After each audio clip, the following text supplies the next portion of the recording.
PR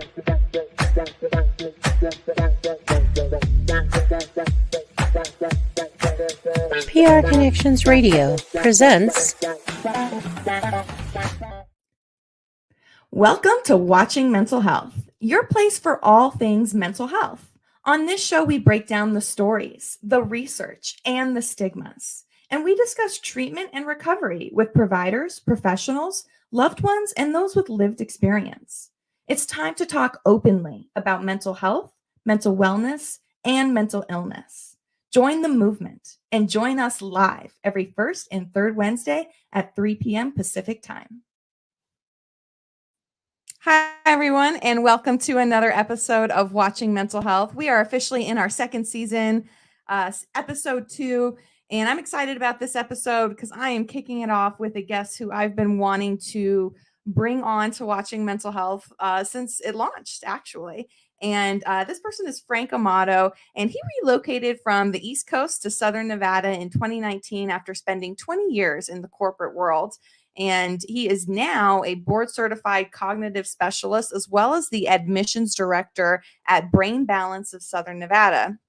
And I first learned about Brain Balance through Frank. He had me come down, take a tour of, I believe, the Henderson facility, and it was fabulous. And so I'm excited to have him on to talk a little bit more about, that brain balance connectivity. And so he found his passion in doing this work by coaching sports teams as well as business teams and applying that brain balance connectivity. And so we're going to have a really awesome episode today where we get to jump right into what the brain balance connection is and how that really impacts our mental health as well as other health, all of the health of our lives and really how much more we're connected than we realize. So without further ado, let's bring on Frank and have him introduce himself.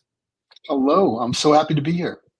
Thank you so much for being a guest. I'm so excited. Like I said, I've been wanting to bring you on since I launched the show, and you've been just gracious and kind enough to say yes and to come on board. We go back a long way. You were one of the first people I met when I moved here. That's true. Yeah, pre-pandemic. Yeah, that's absolutely true. And and I've just seen you flourish. I've seen Brain Balance flourish. You have multiple locations now. So tell us more about who you are and what Brain Balance is. Brain balance is something very different from what's out there as far as mental health goes. Most of mental health is about working from the outside in, dealing with the effects instead of dealing with the root cause of the problem. So brain balance offers parents and adults a long-term solution where they can make a short-term commitment for a long-term gain in their child's mental health or their own mental health. Instead of dealing with things from the outside in, waiting for them to get severe where medication is needed or therapy or counseling, which is then only becomes about day-to-day regulation. Brain balance, like I said, gives parents the opportunity to make a long-term change in their child or themselves. Yeah. And I really like that you say their child or themselves, because I originally thought that this was really for children. But the last time we spoke, you were like, no, this can be applied to anybody at any point in time. You can go in and take a look at and work with your brain is what you're saying. And change the brain. You're right. Like I tell people, it's age 3 to age 103. That's what we work with. As long as you have a brain and you want a better one, that's the only qualifications. That's very cool. And you work with, from the website, I have looked at it. You work with beyond mental health. You work with people who have developmental or learning disorders. Is that true? You work with people that are beyond mental health? Yes. Well, it's a fact. The World Health Organization will tell you, NIH will tell you, the mental health problems we have as adults start out from a lack of brain development in childhood. So our goal is to give kids the foundational blocks of the missing brain development that never happened for whatever reason. Physical, chemical, emotional trauma, lack of sensory stimulation, and fill in those missing blocks. So now they have the brain they were meant to have instead of parents or themselves managing the brain that's in their head right now. Yeah, that's so interesting because, a lot of people say that especially these days. I think trauma, is a buzzword, right, in the mental health arena. And it seems like, even trauma that's impacting your brain, and you're saying, let's go in and look at how we can change the brain function from whatever happened, whatever trauma that was, or like you're saying, other things that may have occurred. And it seems like in life that shows up in so many different ways, because we're all so alike but different, right? We all present differently depending on what happens to us. Yeah, I would say 90 to 95% of the time. See, I'm talking with parents while the child's being assessed, and 90 to Mhm. 95% of the time, I'm talking with a parent who struggled exactly like that child struggled that we're assessing at that time. Ooh. Okay, that's interesting. Wow. And a lot of times they'll admit it. They'll say, "You know what? Yeah, I was the same way when I was a kid." Hmm. Wow, very cool. So is that Yeah. because and maybe it's both. Is that because maybe the parent didn't know, and so, they just kind of passed on w- through the environment what they knew, or is that more genetic? In other words, I guess, is that nature or nurture, or is it a little bit of both?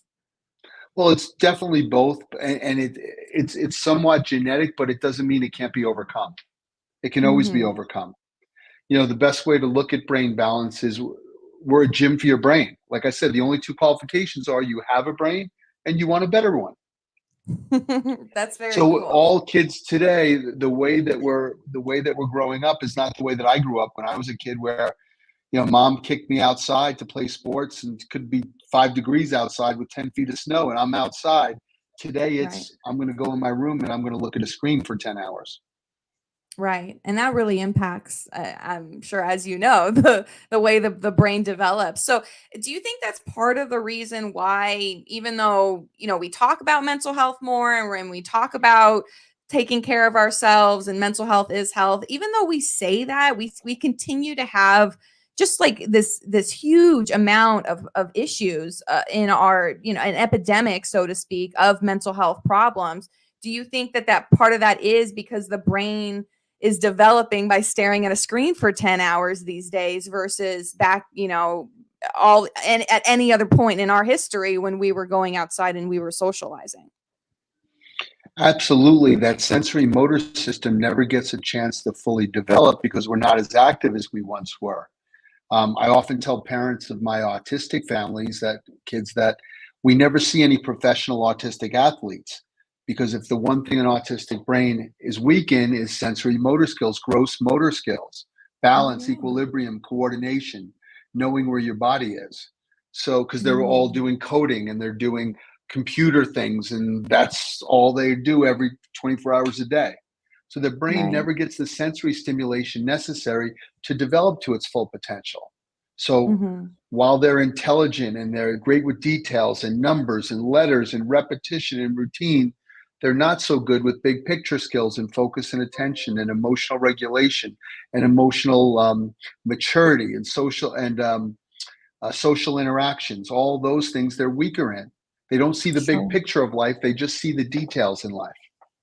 Yeah, that's true. So with brain balance, are you going in and then assessing kind of where they're weakened? So for the children with autism who are on the spectrum, that sensory area, are you kind of assessing that where that area is, and then in other, maybe for lack of a better term, doing like some sort of therapy where you're just putting them in that position? Yeah, we're dealing with. See, like I tell parents often, when parents have an Mhm. autistic child or a child with ADHD, their only concern is getting that child through the day. How do we get this Mm. child to tomorrow? How do we get them to the next day? Is today going to be a good day? When they wake up, it's the first thing they think about. Is Johnny going to have a good day today? So they have to feed into the strengths of the child to get them to the next day. Brain Yeah. balance has a more long-term outlook, so we're feeding into the weaknesses in the brain Okay. and developing those weak areas, so now they truly have the brain they were meant to have. Okay. Yeah. So yeah, kind of like that, exposing them to what they're weak The at. Right, the sensory things, the No screens. We're going to play board games, or we're going to do crafts, or we're going to go outside and do a hike. We're going to play hopscotch out in the driveway. We're going to go for a hike, whatever it may be. Sure. And so children who are maybe coming in with more behavioral issues around, mental health, are you doing stuff that is more specifically addressing that? Things like maybe helping them with socialization, if maybe they're, have social anxiety, or are you taking slightly different? It seems like every, or every little area is getting a little bit of a different approach based off of what they need. True. And all our plans are customized by an initial assessment. And like you were saying before, as I often tell parents too, would you rather your child not think about being angry or just not be angry? If we deal with the behaviors, we're going to have them think about not being angry. And that's a ball and chain that they carry through the rest of their life, trying to manage the thoughts coming out of their head. Instead, let's develop the part of the brain where the anger starts. Yeah. So now they're not angry anymore. Now they're not frustrated anymore because they could do all the things they see their classmates doing. Right. Wow, that's interesting. So it's go ahead. Go on. No, go on. It's just about dealing with the root, not dealing with the behavior. The behavior is a result of the brain not developing properly. So let's deal with the root cause. If our ceiling if our roof has a big hole in it, let's not keep buying buckets to put underneath it so that nothing gets wet. Let's go fix the hole in the roof before it gets bigger. So I usually ask this towards the end of my interviews, and I think I know what camp or what direction you're leaning, but I want to ask you this question. And it's, do you think that a mental health challenge or a diagnosis is something that we can overcome? Can we get to the root and get through it and get past it? Or is it something that, that we're going to have to potentially work with for the rest of our life? And does that vary by diagnosis? Because it seems like some diagnoses really you can't brain your way out of. But maybe I'm wrong. Maybe things like psychosis or schizoaffective disorder. So tell me more about your thoughts on that. I often tell parents the label gets you no closer to a solution. Okay. We get this name, and by the way, it's someone's opinion. There's no blood test for any of those names. So different people can have different ideas about what that person has. Okay, we put a name on it. Then what do? Well, we're going to medicate it. We're going to therapy it. Counsel it, whatever's out there. If it's a child, we're going to make teaching accommodations, IEPs, 504 plans. If it's we're going to find a different school for the child, parenting accommodations. That's, if you want to go that way of lifetime management, those are the things that you do. Here, we're about, like I said, we're not about the label, we're about the solution. We're a non-medical holistic approach. So we don't diagnose here. Okay. But what we do is get to the root, find out where that brain is. Because when we develop the brain, all of a sudden things start to melt away. Yeah, for sure. So have you dealt with children or adults who have experience with psychosis or with, kind of having psychotic episodes? Some, but it's, sometimes it's conjunction with a therapy or counseling service where immediate change is needed. Then let's do that. Absolutely. If they need medication right now, if they need therapy to get through the day today, they're cutting themselves, or they said they have some suicidal ideations, we have to deal with that emergency right at that point. But when we're done, when we're over that emergency, we need something long-term for that child, so this doesn't become a pattern in that child's life. Yeah, most definitely. I tend to feel that way about medication. If you're in a state where you really need it, then, let's, do that for a moment. Right. And then while we're working on kind of the longer term solutions and things like that. And so I just love that the solution here is really, again, it's not symptoms, it's going into the brain, and it's, trying to get to the root, as you're saying. So I just, I think that's really cool. Does Brain Balance have like set programs so people, go in for typically maybe a few months at a time, or can it be ongoing if people are, really struggling? Well, it's a one-time thing that you go through. We build up the brain. We have a 12 after you're done in center, and 90 to 95% of our families are less than a year. So it's months, not years, to get the brain up to where it needs to be. Okay. And then we follow up.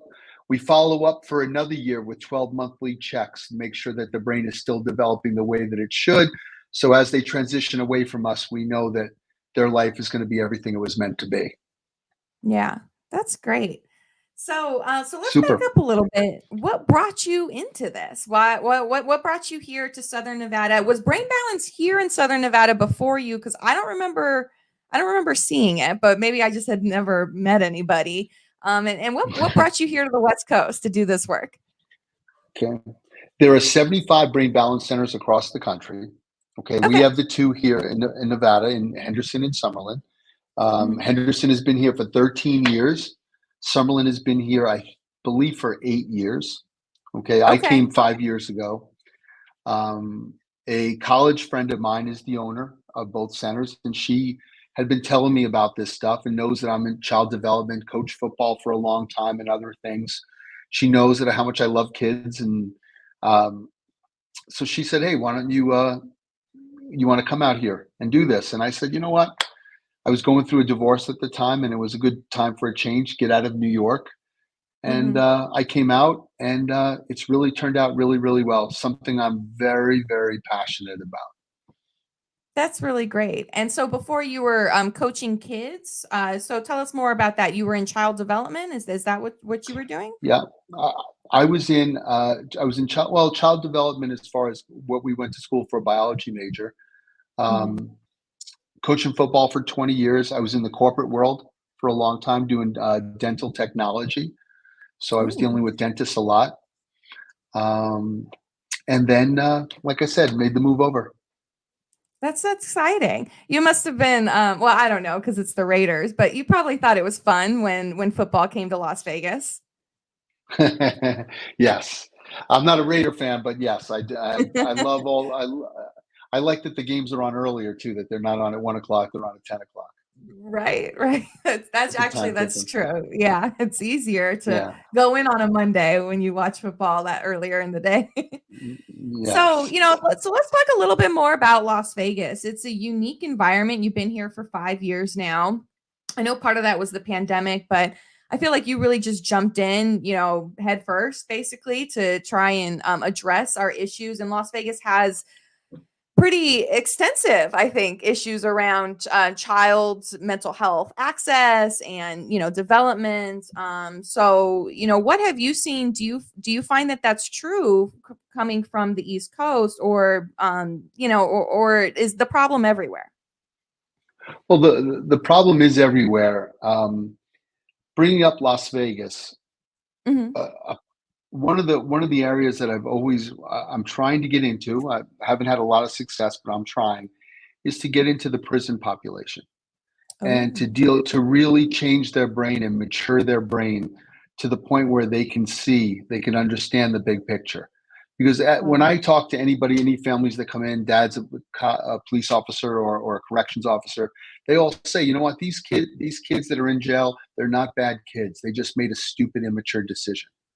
Sure. So if we can mature their brain to see the big picture, rather than trying to change them from the outside in, change them from the inside out to have a better, because most of them did not have a great childhood.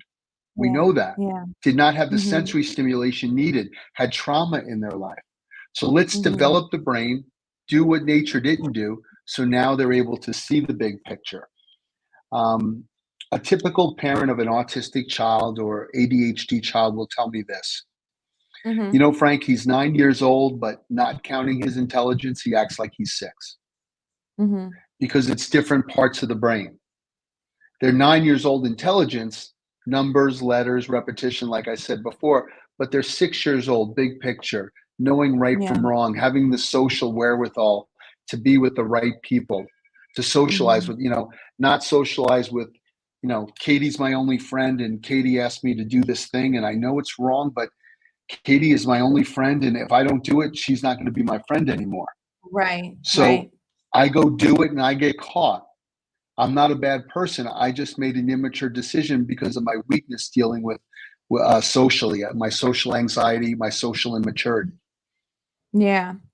So you probably see this a lot because this is so popular with ADHD and ADD kids, and I think in adults too, right? I think a lot of adults are recognizing that they have these symptoms in adulthood, and medication is like this go-to. But medication, medicating a 9-year-old, it feels inherently wrong to me that because their brain is still Uh, developing. Yeah, we hit exactly. 5-year-old Oh. medication. Oh my gosh. So what are your thoughts on, medication for ADHD and ADD? And, do you find that the success rates at Brain Balance are better than what medicine is providing some of these kids? Well, they did a research study on us at Harvard in 2019 that ended, and it was the head of psychiatry, Martin Teicher, that did the head of pharmacology, who's a psychiatrist. He Mhm. did the study, and he found that Brain Balance was more effective than the medication, and it lasted for a longer period of time because we're Okay. making long-term changes. Because we know that once the medication wears off, we're back to square one. We Right. didn't change anything. We made it easier for the teacher. That's all we did. Right. Right. We didn't make it we didn't make it better for the child. Mhm. So a lot of the parents say, I just parent yesterday, do I not give my child medication when they come in to see you? Well, that's not a conversation we get into. We're not medical. You do what you Okay. think is best between you and your pediatrician. You decide when you see changes, then you go back to the pediatrician and you say, okay, I think we want to start tailing off on things. That's between Okay. you and him. We don't get involved in that. Okay. I'm glad you mentioned that because I was going to ask that next because it seems like you probably get that a lot, people coming Yes. in who don't know what else to do and they're just on medicine. And it does seem like you probably with Brain Balance is you're getting a lot of parents who are kind of on their last resort. They're not sure where else to turn. And I think that we see that a lot in Las Vegas where our people don't know where to go when their loved ones are struggling. You're right about that. And it should be reversed, but it's not. Yeah. A lot of Yeah. parents say, hey, well, I've tried the medication, I've tried this, I've tried that. And so you're my last hope. Okay, great. Yeah. I love you having you here, but we should be the first and the medication should be the last Yeah. before you start putting dangerous drugs into a child. And by the way, teaching a child that, hey, if I don't feel right, I can take a drug. Well, at 16 Mhm. years old, that could be a dangerous lesson for them to learn. Mhm. Yeah. No, that's So absolutely true. Well, I just think that's great. I think you're doing really good work out here. And that you keep sticking with Las Vegas and really keep love it. upping Brain Balance. I think that yeah, do you love the city? I think that you do. I see you out and about a lot. Absolutely. I love it. I made great friends here. You is one of them. And yeah, love the weather, love everything about it. Yeah, most definitely. Well, I just think that's fabulous. So when you have your time off, this is a stressful job, right? So I always like to ask my professionals, what does self-care look like to you when you do take time off? I think it's important that we all do, but I think that we forget to take care of ourselves when we're so busy taking care of others sometimes. So tell me more about your self-care. I like to do things that make me uncomfortable because Ooh. that's how I grow. So I'm be it of course work in the gym, Mhm. um, playing guitar, learning new things, Mhm. um, firearms training that I go to trainings and do things that I never thought I would ever do. And people make me uncomfortable, some trainers, but you know what? I work at it and I'm not uncomfortable anymore. If we're Mhm. not uncomfortable in certain times, we'll never grow. That's so So cool, and you know what? I think that's awesome that that's what you say that you're doing because that's quite literally something that keeps your brain continuing to work and continuing to evolve. So in your you've taken it to heart, in your spare time, you're still doing things that are, that are getting your brain to stay active, which I'm not you probably know more about this, but it seems like the more active your brain is even in adulthood, the less you have of possible dementia, of declining earlier in life? Have you kind of seen that kind of stuff come out from your work?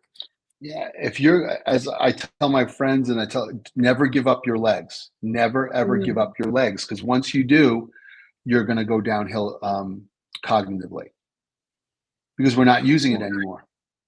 Yeah. Yeah. Yeah. I So think you're all those absolutely right. people you see on the scooters riding around the supermarket or whatever, okay, it doesn't end well. Yeah. Yeah. They're not helping So themselves when they do that. yeah, but they're looking for the immediate satisfaction of getting through the day, like I said before, Right. instead of having Right. the bigger picture of what is this going to look, what am I going to look like 5 years from now? Mm-hmm. Got to Yeah. keep moving. Yeah. Yeah. Yeah. No, that's really valuable. That's that I full circle. I feel like we full circled this. So I think that's amazing.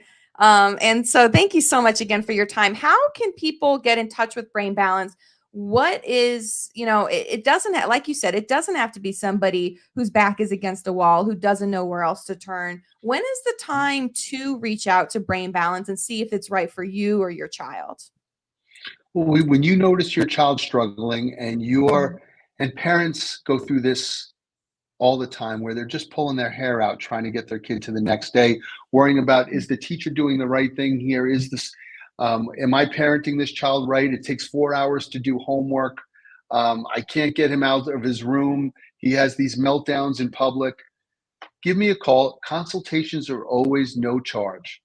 And I will Okay. talk to anybody for any amount of time on the phone, whatever I need to do to help them, to explain what we do here. And if it's a good fit, we'll schedule an assessment. Okay, wonderful. And how can people get in touch with you to get that consultation? Um, the number is 702-778-9500. Ask for Frank, because I deal with, like I said, all the families coming in go through me. Um, Also, you can email me at famato, AMATO, at brainbalance.com. And the website is brainbalance.com is the website. Fabulous. And you have locations in Summerlin and Henderson. So I feel like the city is taken care of in that way. So no one's driving too far. Right. And you're doing great work. So I appreciate it. And I'm just glad that you're out here, and I'm glad to learn more about Brain Balance, and that it's really growing. And I think that it's valuable to have in our community this type of treatment that is more holistic, that is getting to the root of things. And, so I just think that it's really great work. So I'm so glad that you came on. Thank you so much. And my number one saying that I like to say is, prepare the child for the road, not the road for the child. Ooh, yes. Wonderful. Well, thank Okay. you again. So that, you're welcome, Katie. Thank you. Oh, of course. No, what were you going to say? No, I was going to say nothing. I just wanted to get that in, that I love that saying. So I wanted to make sure I added that. Yeah, that's a great one. That's a really great one. I think that you're full of a lot of wisdom around this area, and really, just paying more attention to our brains and not just our symptoms, not just our traumas, but what's actually happening underneath. And so I just think that that's a really powerful thing to walk away with. So thank you again for joining us, and please join us anytime. I'd love to have you back. We are here every single first and third Wednesday of the month, watching mental health. So please tune in next time, everyone, and we'll see you next time. Thanks, Katie. PR Connections Radio thanks you for watching this podcast. Check out more episodes of this show and our others at prconnectionsradio.com.